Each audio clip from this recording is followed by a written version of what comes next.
doigt sur peut-être quelque chose de plus profond. Chaque fois qu'on essaye de communiquer avec un extraterrestre, on se heurte à nos propres limites. On pense que nos symboles sont universels, mais en réalité, ils ne le sont pas. On pense que nos sens sont la norme, mais pas forcément. On pense que notre logique est la seule logique possible, mais rien. Tournez légèrement à droite pour continuer sur rue de la Gilarderie, D14. Le prouve. C'est un petit peu comme un poisson qui essaierait d'expliquer l'océan à un oiseau. Le poisson connaît l'eau, il connaît les courants, la pression, la température, mais il ne comprend pas l'air. Il ne connaît pas le vent, il ne connaît pas la gravité telle que l'oiseau le ressent. Et même s'il pouvait parler, il n'aurait sans doute pas les mots pour décrire quelque chose qu'il n'a jamais vécu. Alors face à tous ces obstacles, il y a quand même un espoir. Un pont possible entre nous et n'importe quelle forme d'intelligence. Au rond-point, continuez tout droit pour rester sur rue de la Gilarderie, D14. Dans l'univers, les mathématiques. L'argument est simple. Si une civilisation est capable d'envoyer et de recevoir des signaux radio, c'est qu'elle a de la technologie. Et si elle a de la technologie, c'est qu'elle comprend au moins un peu la physique. Et si elle comprend la physique, c'est qu'elle comprend les mathématiques. Au rond-point, prendre rue de la Gilarderie, D14. Peut-être pas les mêmes symboles que nous, peut-être pas la même notation, mais les mêmes vérités fondamentales. 2 plus 2 égale 4, que vous soyez sur Terre ou à l'autre bout de la galaxie. Le nombre pi est le même partout, les nombres premiers sont les mêmes partout. En 1960, un mathématicien néerlandais nommé Hans Freudenthal a poussé cette idée jusqu'au bout. Il a créé un langage entier qu'il a appelé Linkos, pour Lingua Cosmica. C'est un langage conçu spécifiquement pour communiquer avec des extraterrestres. Le principe est vraiment très simple. On commence par les nombres. On envoie des impulsions. Une impulsion pour 1, 2 pour 2, 3 pour 3. N'importe quelle intelligence devrait comprendre ce qu'on est en train de compter. Ensuite, on introduit des opérations. On montre que 2 plus 3 égale 5. Puis la multiplication, puis la division. Et petit à petit, on construit un vocabulaire mathématique commun. À partir de là, on passe à la physique. On décrit l'atome d'hydrogène que l'autre civilisation connaît forcément, puisque c'est l'élément le plus abondant de l'univers. On utilise cet atome pour définir des unités de mesure. Combien d'atomes d'hydrogène dans ce qu'on appelle 1 kg? Combien de fois le rayon de cet atome dans ce qu'on appelle 1 mètre? Combien de mètres la lumière parcourt dans ce qu'on appelle 1 seconde? Et une fois qu'on a les nombres, les opérations, la physique et les unités de mesure, on a un vocabulaire en commun.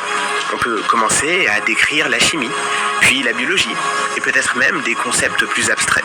En fait, c'est un petit peu un escalier. Chaque marche s'appuie sur la précédente. Mais la première marche, c'est les mathématiques. C'est beau, c'est élégant, et c'est probablement notre meilleure chance. D'ailleurs, c'est exactement ce que Sagan et Drake avaient essayé de faire avec le message d'Arecibo. Commencer par les nombres, puis monter vers la chimie, puis vers la biologie.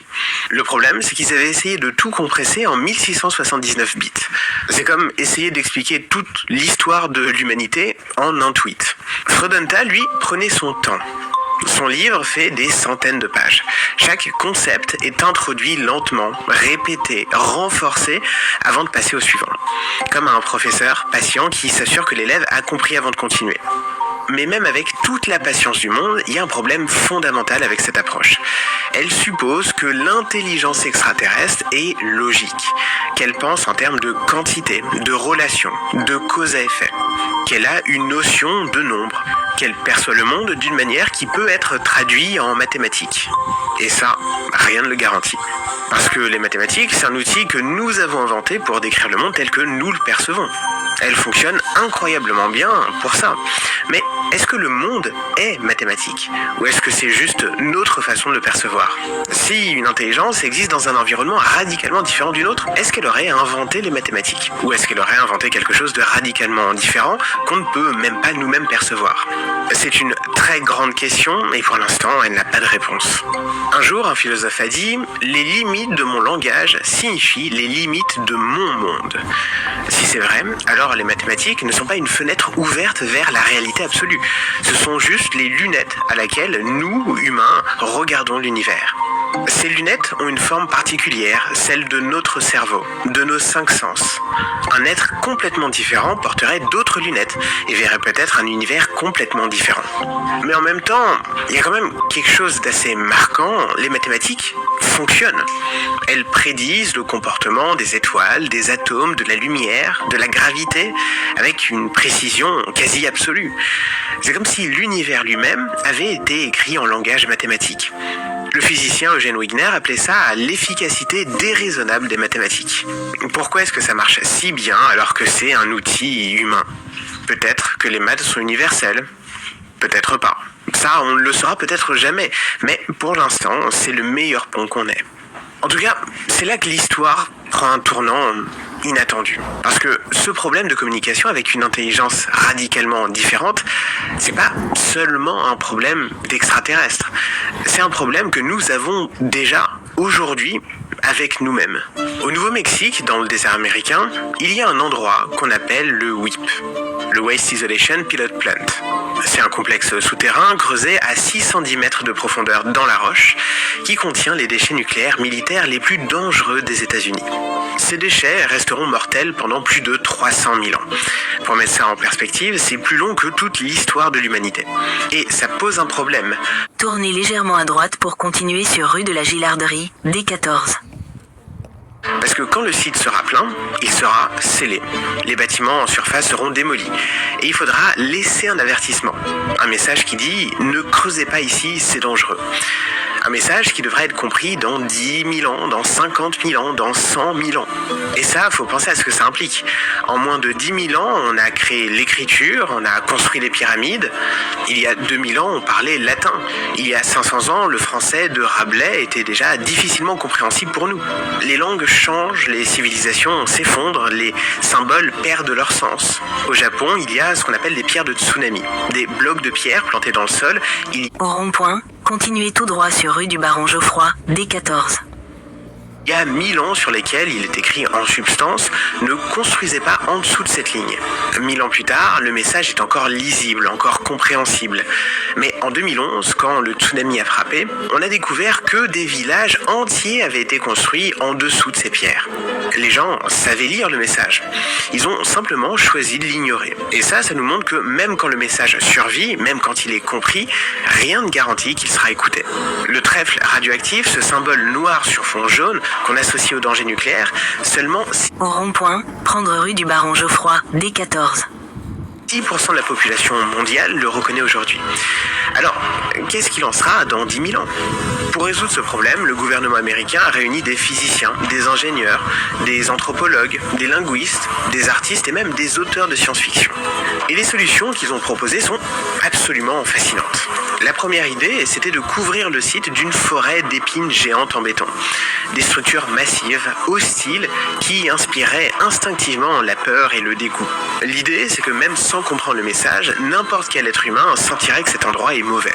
Une idée encore plus folle, ce serait de créer une sorte de prêtrise atomique, une caste religieuse auto-perpétuante dont la seule mission serait de transmettre de génération en génération, par des légendes, des rituels, des mythes, la mémoire de ce danger. Et la troisième... Au rond-point, continuez tout droit pour rester sur rue du Baron Geoffroy, D14. Peut-être ma préférée, les Raïkat. L'idée, c'est d'élever génétiquement des chats qui changeraient de couleur en présence de radiation. Et ensuite, de créer un folklore autour de ces chats. Des chansons, des histoires, des contes pour enfants. L'idée, c'est que même si la civilisation s'effondre, même si l'écriture disparaît, même si tout est oublié, les chansons sur les chats qui changent de couleur survivront. Et le plus dingue, c'est que cette idée a donné naissance à un vrai mouvement. Le mouvement Raïkat. Avec des t-shirts, des chansons, avec un documentaire. Des gens qui, aujourd'hui, en 2026, travaillent sérieusement à intégrer l'idée du chat radioactif dans la culture populaire. Et ça, c'est assez dingue, mais c'est aussi profondément humain. Parce que face à l'impossibilité de communiquer par le langage à travers le temps, on en revient aux histoires, aux mythes et à Au rond-point, prendre rue du Baron Geoffroy, D14. l'émotion. Et c'est exactement le même problème qu'avec les extraterrestres. Sauf que là, c'est avec nos propres descendants, des êtres humains, de la même espèce. Et le pire, c'est qu'on n'est même pas sûr d'y arriver. Et c'est sans doute là que tout se rejoint. Parce que, au fond, le problème de la communication avec des extraterrestres et le problème de la communication avec nos propres descendants, c'est un petit peu la même chose. En fait, c'est le problème du langage lui-même.